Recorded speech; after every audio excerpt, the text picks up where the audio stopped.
Welcome to episode 301 of the Selling Your Screenplay podcast. I'm Ashley Scott Myers, screenwriter and blogger over at sellingyourscreenplay.com. Today, I am interviewing another good friend of mine, Bernie Rayo. He is a very talented Portuguese filmmaker who's been living mostly in New Zealand over the last few years. The more astute listeners of the podcast will notice that Bernie was the cinematographer on my film, The Pinch. So we'll talk about how we met briefly too, which I think is a real good example of how actual networking happens in the business and how you can connect with people and actually build a relationship. So we talk briefly about that as well. He just did a quirky horror feature film called Killer Sofa. He's a real do-it-yourself filmmaker, has lots of great insight for us. So stay tuned for that interview. If you find this episode valuable, please help me out by giving me a review in iTunes or leaving a comment on YouTube or retweeting the podcast on Twitter or liking or sharing it on Facebook. These social media shares really do help spread word about the podcast, so they're very much appreciated. And I know every week I drone on with the same message, but it really is appreciated. So if you have a minute, please do. Just take a minute, just like one of my posts, share it, push it around, do whatever you can do on your social media channels. It is very much appreciated and it is helpful. Any websites or links that I mentioned in the podcast can be found on my blog in the show notes. I also publish a transcript with every episode in case you'd rather read the show or look at something later on. You can find all the podcast show notes at www.sellingyourscreenplay.com/podcast, and then just look for episode number 301. If you want my free guide, How to Sell a Screenplay in 5 Weeks, you can pick that up by going to sellingyourscreenplay.com/guide. It's completely free. You just put in your email address and I'll send you a new lesson once per week for 5 weeks along with a bunch of bonus lessons. I teach the whole process of how to sell your screenplay in that guide. I'll teach you how to write a professional logline and query letter and how to find agents, managers, and producers who are looking for material. Really is everything you need to know to sell your screenplay. Just go to sellingyourscreenplay.com/guide. A quick few words about what I'm working on. I'm still slowly putting together my horror thriller mystery project. What I'm trying to do with this project is to create a modern day giallo film. If you're unfamiliar with Italian giallo films, they were made in the 60s and into the 70s and were the predecessor of films like Halloween and Friday the 13th. Directors like Mario Bava and Dario Argento were the ones who were working in this space. They're almost always mystery thrillers, which is what I have. So I'm going to try and create an updated modern version of one of these giallo films. That's the plan. Anyways, I've got a few of the pieces in place on the financial front, but we still need to raise some more money. We're going to do some casting in the next couple of weeks, and then we'll hit the Kickstarter campaign. So hopefully I'll have an update on that project about the Kickstarter campaign in the next few weeks. So stay tuned for that. So now let's get into the main segment. Today I am interviewing writer-director Bernie Rayo. Here is the interview. Welcome, Bernie, to the Selling Your Screenplay podcast. I really appreciate you coming on the show with me today. Ashley, it's a pleasure to be here. So for the astute listeners, they will know that you were the cinematographer on my film, The Pinch. Now you have your own feature that you're pushing out into the world, so we're going to talk about that. But I think it's interesting to maybe just for a second talk about how we met, because so much in Hollywood, people always say, oh, network, and you got to meet the right people and this kind of thing. And I think our relationship and the way we met is a real good example of very organic networking. And I don't think either one of us were really setting out with this intention of networking or anything else. We just were two people connecting, and ultimately it became, a friendship and a working relationship. So maybe you can take us back and kind of just set up sort of where you were in your life when we met and when you kind of reached out to me. What were you doing and what was your intention by sending me that original email? So I guess, I started listening to your podcast. I think I told you this story when I heard the guys at Screen Notes, Script Notes. Yep. Yeah, talking about your podcast. And, in a derogatory manner.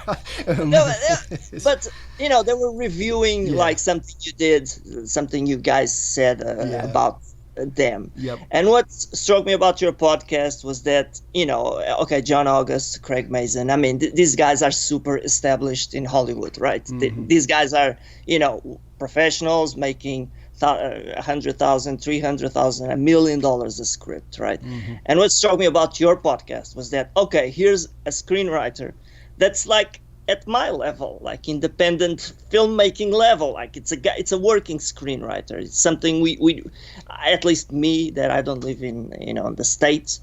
I don't have contact with, right? So, okay, this is the real deal. Okay, this is a guy that's doing the work. This is a working class screenwriter. And at the time, I was producing, I guess, was my fourth feature film, I suppose, my third. I don't know, I don't remember, but and I started following your podcast because I wanted to hear from the trenches. Like, okay, these are the guys who are trying to sell their scripts, right? And then I followed your podcast, I think, for a year, right? I don't know, maybe 6 months. It's so easy these days with the phone. I just get the podcast uploaded, and I'm like, okay, I'm driving and I'm listening to the podcast, or washing dishes, listening to the podcast.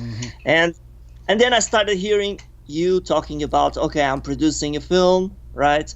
And I'm looking for crew, and I'm like, that's pretty cool, because I work as a cinematographer, and maybe I could give this guy a hand. Because when you started saying, okay, if anyone knows anybody, and normally that's my cue, I always send something. I'm always, okay, I would like to make a film in LA, of course. So I think I contacted you back then and said, hey, Ashley, I listened to your podcast, great stuff. I'm a cinematographer, and I can come and shoot your film. Yeah. It's like and that. I have even taking it back a step. And my recollection was, and it's interesting to now hear your side of it, that there was a little more intention behind it. Because my recollection was you sent me an email just giving me some practical advice on a Kickstarter campaign. Because I was running the Kickstarter campaign, and you had run one for your film. So you were just kind of say, hey, I did one. Here's kind of what and that's sort of what kicked it off. And then I watched your movie, The Baldlands, which we can promote a little bit. We'll put a link to it at the end, to The Baldlands. But then I watched your movie and I was like, oh, this is really well shot. And that's kind of how this came about. And again, I think it's important to mention that you were living at the time in New Zealand, so far, far, far away from Hollywood, and you grew up in Portugal. So you're definitely not like, an American and living in Hollywood or know anybody, in Hollywood. You're a filmmaker outside. Now I remember. It was like that. Exactly. It's like, it was, some time ago. You were doing the Kickstarter, and I was like, dude, I was just a precautionary tale. I don't know. I just said, I did my Kickstarter. Here's what to avoid. Because, in a way, I wanted to give back. Because, like podcasts, people who make the podcast, they're putting the work out in the world, and they don't ask anything for anything in return, I suppose. Right? So I just felt I needed to, I don't know, maybe I wrote you a short email. I don't remember. Just saying, like, and honestly, what I thought was like, maybe this guy gets a lot of emails. He's not going to open this. But hey, here's my 2 cents about this thing. And it started from there, of course. It's like eventually led to, I don't know, maybe, I don't remember if I offered or if you said, hey, would you like to come? And I was like, I can actually do this. I can get my camera, get my stuff, and just get over there and shoot a film. That's fine. So So anyways, it felt like a very organic process, and I just wanted to kind of reveal a little bit of that to people, because again, I just always feel like when I go to networking events, it always feels a little stilted, and I've honestly never gotten anything out of like a networking event where everyone is there kind of, it always feels stilted and a little bit awkward, and it's not organic, and just our relationship has felt very organic from the start. There's never been anything that was a push or a stretch or those things. It grew naturally, and obviously we become friends, and you did a great job as a cinematographer, and so that's just gotten better and grown, and we've grown, and I've been now a fan of yours as I watch your career develop as well. So let's dig into that, to your career a little bit. So let's take a step back now and just start with your beginning. Where did you grow up, and how did you get interested in the entertainment business? So I grew up in Portugal, Lisbon, right? And I like very bad at school. I mean, I don't know how far I want to go back, but very bad at school. Like I couldn't follow up. I was the slow kid in the back, right? But but I had this thing like so I could lie. I could tell good lies, and I could tell like I would make up excuses for why I wouldn't do my homework. That was my thing, man. It's like, homework was awful, and I would spend hours just making up these excuses, like, working out the details, like and I had great pleasure in that. And there was a moment, I think it was definitive for me. It was like, like it takes 10 excuses to sell one, right? It's like selling a screenplay, right? So there was this moment where I came up with this like super articulated excuse, and there was the teacher there. I mean, I was like 9 or 10, right? And the teacher stops for a moment and she starts clapping, okay? And she claps and she says, everybody just, give Bernardo a round of applause. And I'm like, I felt like that moment was like, oh man, I can do this. This is the shit, right? Mm-hmm. So anyway, then I started making stories. I always wanted to be a writer. And I went to, eventually led me to film school, but then I realized this is tough, right? Selling screenplays, even in Portugal, man, what works in Portugal is TV. And so I don't know when, but I started working for TV programs, writing TV soap operas. I wrote everything, And how did you get those jobs in Portugal? How did you go from just being a recent college grad to getting a job as a writer on a soap opera? Basically, I always had that mentality of, I worked, like times were tough then. My family didn't, we didn't have a lot of money. I have a lot of siblings, so I always had to work from a very early age. 16, I started working delivering pizzas, so I always had a job. So I was always very pragmatic about things. So I realized, I read somewhere, or I listened to an interview of someone working on a TV station, and he was there was this tip, right? He said, okay, if you want to, work in TV, you gotta present yourself as a professional, and you have to write something that they want to produce. And this was years ago, and this is still valid today, mm-hmm. right? So I wrote this teenage soap opera, right? And I wrote like a couple of episodes. I went straight to the president of a production company in Portugal, and I got his, I think I called. Back in the day, there was no email. Email was not a big thing, right? Mm-hmm. So I just went there and I left my script there, and I said, okay, this is a script I wrote. And they actually called me back and say, well, this is really funny. This is good. We don't want to do this, but we want you to work for us. That's the normal story. So I started working for them, just writing whatever they had. And tell me just how many, so this is the success. Did you do this a number of times that didn't turn into success? Like every production company in Portugal, you gave them your script and this was the one that hit? Or was it just, you did it 1 or 2 times and you got a hit?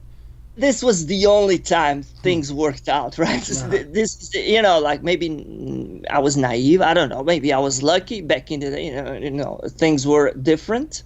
So that worked out and I got that job. And then that job led to other jobs, I'm simplifying things a lot because I was doing a lot of stuff, other types of jobs in the TV. Like I was mm-hmm. doing sound, some editing, some other things like that. But yeah, that was it. It worked out that time and never again.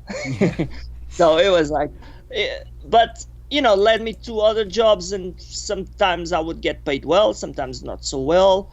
But it was soul crushing, because you're working, you're not making your own stories. You're mm-hmm. just making the stories they want to tell. And sometimes you don't even understand the taste, or what makes a good story or not. And you lose confidence in yourself, and you kind of die a little bit inside, that's... Mm-hmm. Yeah, no, and I think that's what I felt. Yeah, no, I know exactly. Yeah, I know exactly what you're saying. Okay, so, and this is a conversation that you and I have had, and I think it's worth bringing up here. So I understand you're 9 years old. You're basically making up these, elaborate stories to excuse why you didn't do your homework, and you're segueing in it. But what do you think at the end of the day? Like, I understand that, and as being sort of a segue into this. But what do you think attracted you to the entertainment? What do you think attracted you to being a writer? And the conversation, some of what we've had is, I had a conversation with a friend of mine, and he's in the tech industry, and he's done very well for himself. And it always, the money is not always as big a thing. I mean, obviously you make it to that A level, you have the potential for earning a lot of money, but a lot of the screenwriters are guys like us that are sort of scratching out a living, making independent films. And I often wonder, like, why do I stick with it? And how do you answer that? Why were you attracted to this originally, and especially after all these years of going through these soul-crushing experiences? Why are you still persistent in it? I guess there's only one word, like passion. Okay. So for me, when I started writing, I remember exactly why I did it, like, because I didn't have an easy childhood. I was a bit weird looking, pimples, stuff like that really crushes you when you're a teenager. So for me, the writing was like an escape. And it's always been an escape, right, from the reality of, the day-to-day grind, okay? So I was like, I could go somewhere. I can be living inside my head. So that was the escape. After a while, that was the big change, right? When you start, okay, so I can do this. I have some imagination. I can come up with stories, okay? So how am I going to make money doing this? Okay, so that is the million-dollar question. And that is like what I've been trying to answer for 20, 30 years, like that is the thing. Because, back then I remember thinking, okay, I'm writing this, but I'm doing what they want, but I want to do my own movies. Why isn't anybody paying for these? Like, I think they're good. So that is the thing, is like making money in this business. You really have to, follow the scientific method and try things and reach somewhere where you can actually do a product that you can sell. Okay, and that's like reverse engineering everything, right? Yeah. And that's those stories that we hear. I mean, I read, like Rebel Without a Crew, of course, man. Those stories, Tarantino's and stuff. I mean, that's stuff of science fiction. Like that doesn't happen anymore. Like sometimes I think of that, and I love astronomy, and I'm always like, checking out astronomy stuff. And this is like the expanding universe. Okay. Like, so we're here and there's like galaxies that you can see, right? But they're like redshifted. And here's the thing, even traveling at the speed of light, you'll never get there, like, and those are the deals from the 90s, right? There's this dark matter and black matter and all of that, and it's like it's growing, and forget it. You can still see it, but they're gone, and in a few years you cannot see it anymore. Yeah. So my point of view is like, I don't even consider that as an option anymore. That's like a fairy tale, because I look around and I see what's working, and we go to the film markets, as I say, we went together, and and you see the reality of this. You see the matrix, right? Okay, so this is how it is, right? It's the bleak, but it's real, So now it's like you get into survival mode. You get all Bear Grylls about it, You just kind of, okay, I got to survive in this environment now, like. Got to make my shelter. Got to get some food and water, and you start small, right? And hopefully you will grow until you have a house in the woods, maybe. But now I only have like this little branch, At least there's something there, Anyway. Okay, no, I think that sums it up, and I'm right there with you. And I think there's a lot of people listening to this podcast that probably are in a similar situation. So thank you for that. So let's dig into your latest film, Killer Sofa, and maybe to start out, you can give us a quick picture logline. What is this film all about? So Killer Sofa, follows the story of a recliner that basically falls in love with the girl and starts committing crimes of passion. And there's more to it, of course. There's the story why, it got possessed. But that's it, And there's a couple of detectives trying to figure out what the hell is going on, and a rabbi and his voodoo sorceress girlfriend trying to figure out what's going on as well, And it's a fun movie. It's a horror comedy, and Where did this idea come from? What was the genesis of this story? Well, that goes into that pragmatic thing. Like I finished, I came out of a tour that I did with the Baldlands, that movie we talked about, where I realized, man, this movie is a complete flop. I couldn't sell it. So I figured out, okay, I got this asset, right? So I got a feature film. So I thought, okay, I'm a musician, so maybe I can just do a tour projecting the film and playing live music with the film, So I did that for a few months. Just playing live music with the film, and I went to city councils and I sold this as a cultural event. Like, hey, I'm a musician, and here's a feature film, and I'm gonna put instruments on stage and I'm gonna play, and here's what I charge, right? And this is good for city councils and places that promote culture, because they want things happening, and this is a different thing. So I did that, and I survived for 6 months. But during those months, I thought, okay, I can't do this again. This is like, no way I'm going to make an art house film and survive in this business. So I thought, okay, next step is horror, all right? Because film markets, and there's that thing that everybody knows, that horror sells. Okay, there's a huge community, and it's easier to sell a horror film than a drama with no stars. So I thought, okay, I started checking out horror films. I'm a big horror film fan from back in the days. The only reason why I never did a horror film or attempted to produce one was because I thought, oh man, I can't afford special effects or visual effects, or I don't even know where to start, right? So I started watching a lot of horror films, like what's being done. And man, I watched a lot of crappy films. Like, oh my God, man, this is like, I can't believe these things are selling, man. This is horrible. Like, it's horrible in a way of, no, very well made, right?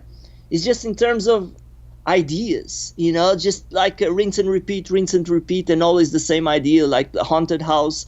I understand it's a genre. Okay, I understand that, and I understand there's tropes and there's cliches that people like to watch. But I was like, oh my God, this is, and got me to a very depressed place, right? And I thought, and then I finished watching this film. I remember I was alone at home, like watching this horror film about some being that comes from the water, right? Like, and there's this girl, like, and there's the whole thing. It's like, if you put, there's a puddle in your living room, bad luck. That thing is gonna come from the water and is gonna take you into the puddle. But this was awful. And I'm like, man, everybody can make, like in a horror film, anything can be the bad thing, right? The bad guy, the villain. So I looked around and I said, okay, I'm going to find the stupidest villain I can, just as an exercise, right? And a friend of mine was traveling at the moment, and he said, oh, can you just keep my recliner in your place, because I don't want to rent storage. So I was like, oh man, what if I made a recliner like the bad guy, And man, immediately I felt that was like hilarious. Okay, so I started moving the recliner around and imagining, oh yeah, it's gonna get on his feet and he's gonna kill people with the pillows, right? And there's the lever thing and the legs thing that goes up and down, and I can pinch a head there, So I started working on that. I was like, okay, I'll try to write the film, because I've been writing for so long, I can put together something really bad really quickly, right? Yeah. So I just just as an exercise, it started from there. I was not very serious about it, but it was an idea that was cool enough for me to keep pursuing it, if that makes sense. Sure. Right? So I just did an outline, 3 acts, like a climax, what could happen. And I was like, oh man, this could actually be something that could pierce through the noise. Okay, like something that at least would be a fresh and original thing, right? I've never seen this thing. Now I read the comments and they're talking about Pee-wee or Deathbed and all those movies. I never watched any of that. Like I don't know. I should maybe go and check out what they did, right? Like, but I thought, okay. Eventually, it just grew, because I have those three weeks, like where I'm trying to find an idea to materialize, to execute, right? So those were my 3 weeks. In the end of the 3-week period, where I'm just thinking about ideas, that was the best idea I had at the time. I didn't have any other ideas. So I said, okay, so I guess I'm making this movie, right? So then you go through the steps. You go like, okay, so I got my script. So now maybe I'll get some notes on the script. So now I'm starting to break down the script and see locations, right? And I bought a recliner that had a bit of a grumpy face. That's why I ended up with that one, And okay, I put some eyes there and just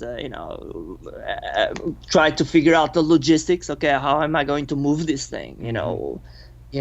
So it starts from there. It's a very pragmatic process. After a while, the story becomes the blueprint for the movie. And when you think as a producer, when you reverse engineer everything that's going to happen, and how you're going to shoot this thing, you start adjusting the story accordingly. Of course, like, okay, so I guess I'm not going to have the swimming pool, so I'm going to have the park, So I guess this is my house now. And I changed houses. I wrote the script so I could shoot in my old house where I was renting at the time. So I changed to a new house. So I said, okay, so I need to change the story to make it happen in this house now. And that was it, it was just making something different, really, and then it just grew. Yeah. So let's talk a little bit about your writing process, and we can be specific to Killer Sofa or just sort of in general. Just a couple quick questions. Where do you typically write? Are you the guy that goes to the coffee shop, needs some ambiance, or you have a home office, you write, in seclusion? I'm a totally coffee shop guy. Okay. I go to a coffee shop. I order a large soy flat white. Like, that's what I get. The larger they can give me, right? And then I go there and I stay there until I start getting weird looks. That's but that's the thing I don't like. So there's a specific type of cafe that I need to go. Needs to be more than 10 tables, right? Otherwise the employees would start looking at you, and you don't want to be the weird guy in the corner, right? Laughing to yourself with your beanie and your large soy flat white. $4 for 4 hours there, When do you typically write? You go in the mornings, you go at night, middle of the day? When is your typical writing?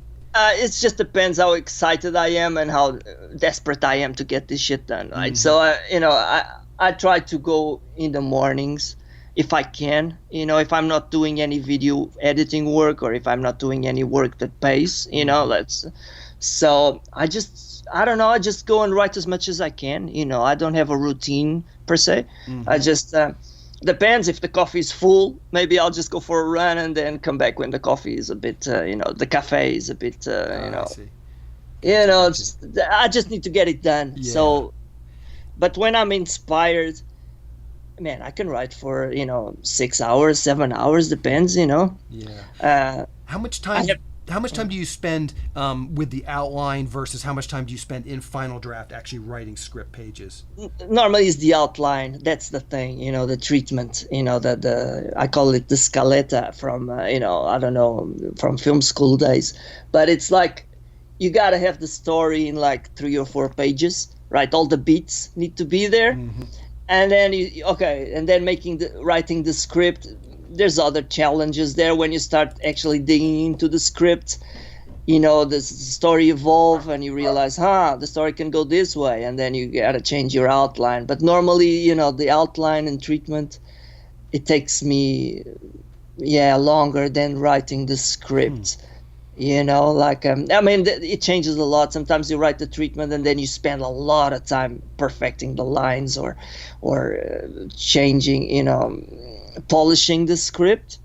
But normally, I can make a script. I can do a script in 1 month, I think, 1 month and a half, and then maybe another month just doing rewrites and polishing. And then once you break down and you go, okay, so here are my locations, here are my actors, then you always changing until the day you shoot, and after that, and then editing and blah blah blah. So it's, but yeah. Let's talk. Depends. I'm sorry. Go ahead. It depends, because there's 2 types of scripts, and I'm leaning more towards now the producible script these days, like the feasible script. But there's the other scripts I wrote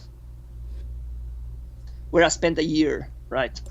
A year on that script, and I think there's only one where I just perfected that thing to, I wrote that and I rewrote it, and I was working with the producers. So, I don't know.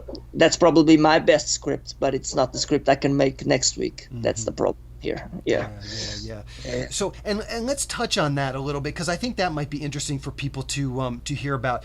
This other project you're talking about takes place in New Zealand and is about some of the indigenous people. So you've pursued this angle of trying to get the government money that supports these local films, and that's something it's something that's very not American. Like, we don't really have that in America. And maybe you can talk about that process a little bit.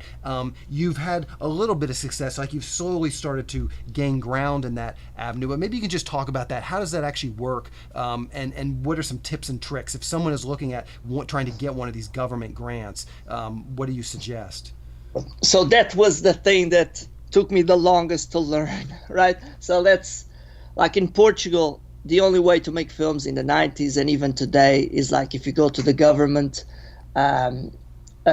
So the government has a bureau, I suppose a bureau of culture, right? And they have like $1 million each year to invest in the local film industry. Okay, so they will finance films, maybe 80% financing. The budget. Equity money. So it's like they give you the money, and you can produce your film or write the script or, So basically, these are grants. Right. And okay, so that's very competitive, of course, because even Portugal, they have 10 million people. Of course, you have like 100,000 people who desperately want to make films. Okay.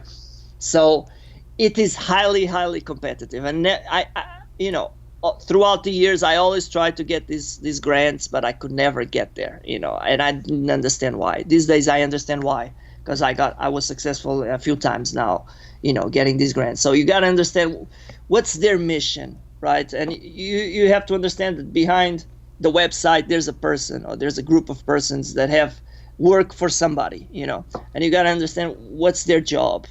And in New Zealand, it's like about fostering the local, industry and projecting a New Zealand image into the world, right? Because this is the government, they are always promoting the country, right? In New Zealand and in China and Macau and Portugal. So you have to write a story that goes in line with their mission, right? So it's like, okay, what is important for New Zealand? Okay, what do they want to put out there, and then you need to write a story that lives in that world, okay? And let me just interject there, because the one thing that occurs to me since I've read this script that you're talking about, I think it's an excellent script and would make an excellent movie. But as you're talking, it doesn't seem to me that it's one that projects a great view of New Zealand. I mean, there's a lot of drug use, people that are really down and out, and that doesn't seem to me it seems to me that might not be the image that the New Zealand government wants to project to the world. You know what I'm saying? Well, that's why it's not made yet. Right? But here's the thing. Okay, this movie, yes, I would go for that grant, but I haven't tried to go there yet. Okay, because I had another producer attached, and I was working with that producer, and I'm still working at some, in some way.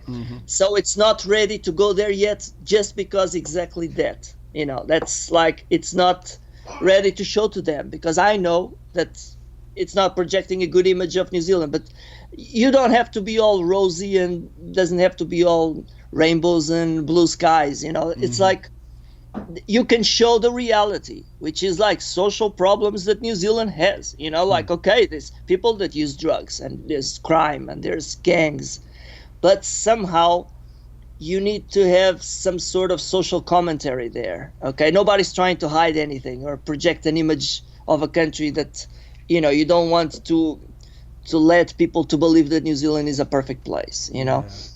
So they understand that, and they support a lot of films that really don't project New Zealand as a perfect place. It just needs to be something there that it's worth for them to invest their money, to put their stamp.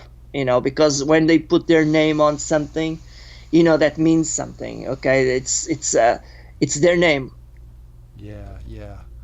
In the game, right? So, but anyway, New Zealand is one thing. I got money from Macau to make a film, a couple of films actually.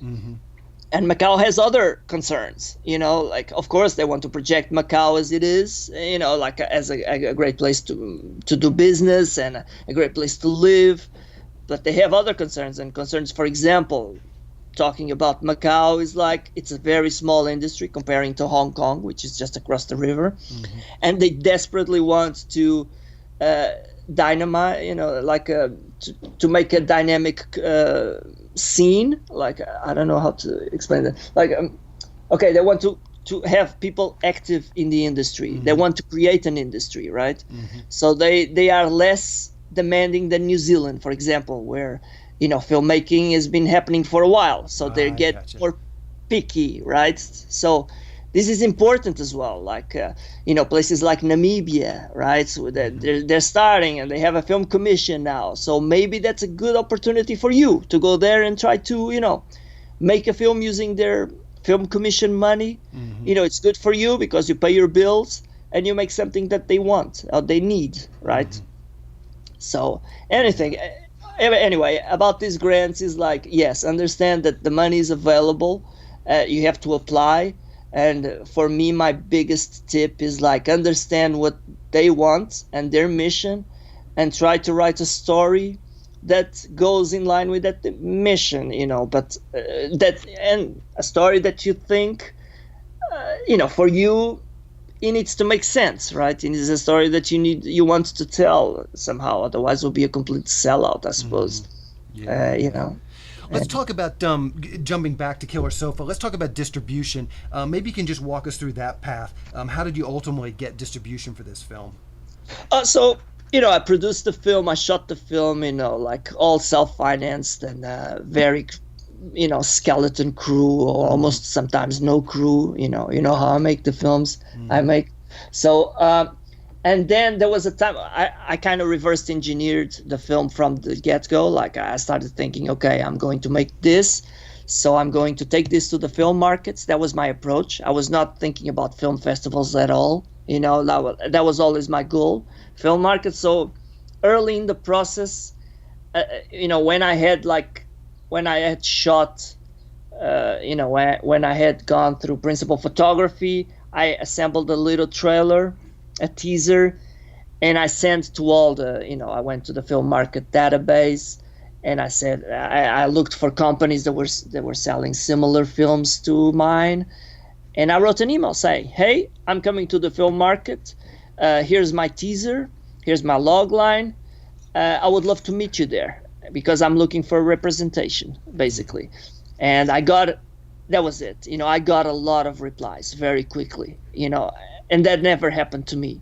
So this was something I realized I had something new, and that people were at least interested to watch, right? So that was it. And I got a lot of meetings in the film market, I think 2017, because people just wanted to know more and just wanted to watch the film. I still had, the film was not edited at that point, but yeah, I remember we did an email blast with your stuff, with your. That's right. Yeah. Jesus, man, I got so many emails. Like,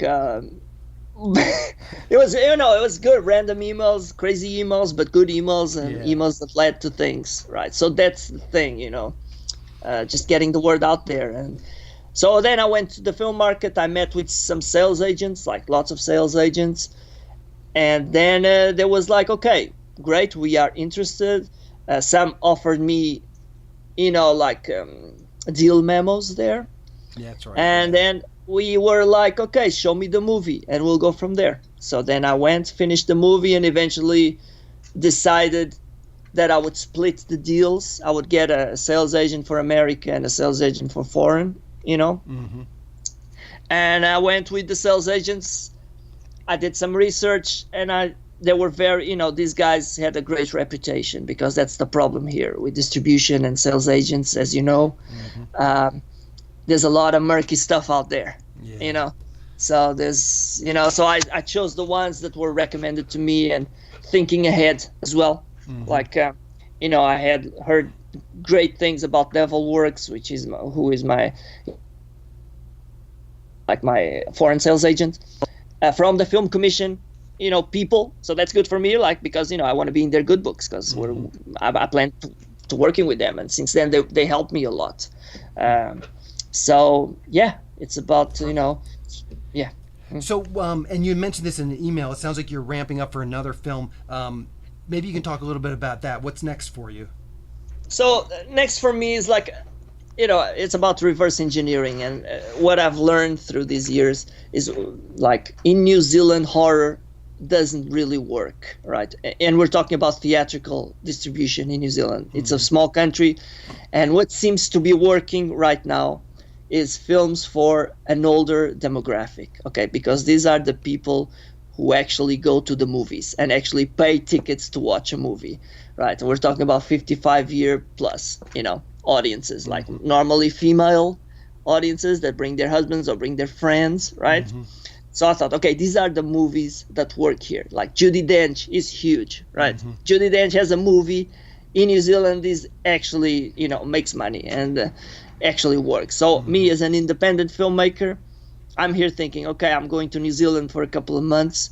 What can I do that is viable for that marketplace? So I thought, all right, let me do a drama for an older demographic with dogs, reverse engineering everything so I can have the most success. Like when I approach distributors here, I say all the right things that they want to hear. Okay, here's my audience. Here's comparable movies. Here's why I think this is a great project. I heard you talking about these audiences and how you are looking for movies to satisfy these audiences. So that's what I decided to do. And in the end of the day, as a producer, making a drama is a lot easier than making a horror, right? I don't need special effects. I don't need visual effects. I can be less, inventive in the way I shoot things, because these audiences are concerned about the mundane and the reality, and they are concerned about other things which are easier to materialize, to execute. Of course, you need to have great actors. You have other challenges, right? Sure, you need the acting. You need a good story that has some heart, that appeals to this type, to an older person. There's other challenges, but the challenges in the end of the day are easier for me to tackle than making a horror film, right? Yeah. The market is super saturated. You got to be either really, really good at what you're doing, like the Blumhouse, and really efficient, or you have to be really, really different, like Paranormal Activity, and to pierce through the amount of movies that are being made, because making horror films is cool, right? I mean, it's cool. You're making a horror film, and it just sounds good, and it's fun, but it's a lot of work. Yeah. So how can people see Killer Sofa? Do you know what the release schedule is going to be like? So Killer Sofa, I think it will be released in October in America, video on demand. This is direct to video, and on DVD. But at this moment, I don't have any more, information about that. No worries. But and I'd just like to wrap up the interviews by asking you to give us any kind of contact information. People want to keep up with what you're doing. Twitter, Facebook, a blog, anything you're comfortable sharing, I will round up for the show notes. Cool. I just created like a Twitter account for Killer Sofa. So I guess it's Killer Sofa, and then you would see the sofa there with teeth. That's me. And I'm on Facebook, Bernie Rao. You can find me there. And that's it. Yeah. And on Vimeo, if you write Bernardo Rao or Bernie Rao, you get to my page. Oh, okay. And you see the stuff I'm doing. Perfect. Well, Bernie, I appreciate you taking some time and coming on and talking with us. A great interview. Just I applaud what you're doing, and I can't wait to see this drama you're talking about. Probably next year I'll have you back on, and we can talk about that one. Awesome. Thanks so much, Ashley. Good luck. A quick plug for the SYS Screenwriting Analysis Service. It's a really economical way to get a high-quality professional evaluation on your screenplay. When you buy our 3-pack, you get evaluations at just $67 per script for feature films and just $55 for teleplays. All the readers have professional experience reading for studios, production companies, contests, and agencies. You can read a short bio on each reader on our website, and you can pick the reader who you think is the best fit for your script. Turnaround time is usually just a few days, but rarely more than a week. The readers will evaluate your script on 6 key factors: concept, character, structure, marketability, tone, and overall craft, which includes formatting, spelling, and grammar. Every script will get a grade of pass, consider, or recommend, which should help you roughly understand where your script might rank if you were to submit it to a production company or agency. We can provide an analysis on features or television scripts. We also do proofreading without any analysis. We will also look at a treatment or outline and give you the same analysis on it. So if you're looking to vet some of your project ideas, this is a great way to do it. We will also write your logline and synopsis for you. You can add this logline and synopsis writing service to an analysis, or you can simply purchase this service as a standalone product. As a bonus, if your screenplay gets a recommend or a consider from one of our readers, you get to list the screenplay in the SYS Select database, which is a database for producers to find screenplays and a big part of our SYS Select program. Producers are in the database searching for material on a daily basis, so it's another great way to get your material in front of them. As a further bonus, if your script gets a recommend from one of our readers, your screenplay will get included in our monthly Best Of newsletter. Each month we send out a newsletter that highlights the best screenplays that have come through our script analysis service. This is a monthly newsletter that goes out to our list of over 400 producers who are actively looking for material. So again, this is another great way to get your material out there. So if you want a professional evaluation of your screenplay at a very reasonable price, check out www.sellingyourscreenplay.com/consultants. Again, that's sellingyourscreenplay.com/consultants. Just a quick shout out to screenwriter Philip Day. He found a producer through the SYS email and fax blast service who wants to shop his script around. His project is a big budget World War II piece. I often get questions about my email and fax blast service. Can it work for big budgeted projects? This is like a $50 million World War II piece, and he has had a little bit of success here finding a producer. So definitely can work in that space as well. So big congratulations to Philip, and thank you, Philip, for emailing to tell me about this success story. I added a little blurb about his deal to the SYS Success page if you want to learn a little bit more about it, or if you just want to check out what others are saying about the SYS services, just go to sellingyourscreenplay.com/success. I love hearing these success stories. It really does make me feel like the content and service that I offer are actually helping people, which is extremely gratifying. So if you have used some of the SYS services and you've had some success with them, or even if you haven't had some success with it and just have a comment, feel free to email me. I just love hearing feedback. I love getting all feedback, good, bad, the good, bad, and the ugly. It's not going to offend me. So, but certainly if you've had a success story, I do like to highlight these and bring some attention. It's always exciting to hear when someone has found that producer and has gotten that script to the next stage. On the next episode of the podcast, I'm going to be interviewing writer-director Henry Alex Rubin, who made a film years ago. He made a film called Murderball. That was kind of put him on the map. He just wrote and directed a new film called Semper Fi, which we'll be discussing next week. We do go into Murderball a little bit. It's interesting to hear his perspective on that and kind of how that jump-started his career. And then, of course, we will also talk about this new film, which is a narrative, fiction feature film, Semper Fi. So keep an eye out for that episode next week. Anyway, that's the show. Thank you for listening.